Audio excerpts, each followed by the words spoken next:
खेवलकर आणि त्याच्या एका मुलीचं चॅटिंग आहे, ती इंस्टाग्रामवर चॅटिंग करत होती. अहो इंस्टाग्रामवर चॅटिंग झालं म्हणजे हे चॅटिंग त्यांनी दाखवावं ना, की बाबा मी बोलवलं, मी ड्रग्ज घेऊन बोलवलं, हे दाखवावं ना.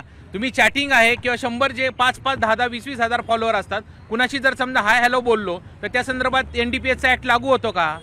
हेच केवळ दाखवायचं होतं की त्याच्यामध्ये कुठल्याही प्रकारे ड्रग्जचं सेवन केलं गेलं नाही. पुन्हा पुन्हा मी सांगतोय, ड्रग्ज कुठल्याही माझ्या किंवा डॉक्टर खेवरकरांच्या ताब्यामध्ये मिळून आलेलं तुम्ही जे आरोप करताय त्या आरोपामध्ये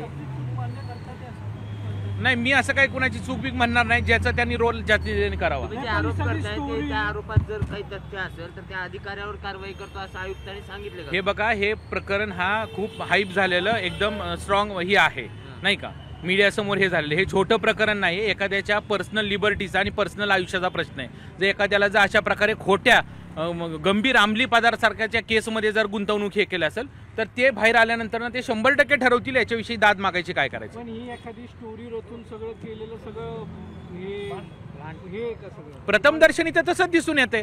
तुम्ही साधा तो व्हिडिओ काढा, तुम्ही स्वतः पत्रकार आहात, तुम्ही बघा, दरवाजा वाजल्यानंतर पोलीस आल्यानंतर ती महिला स्वतः पर्समधनं काढून ड्रग्ज देते, ह्याचा अर्थ काय होतो?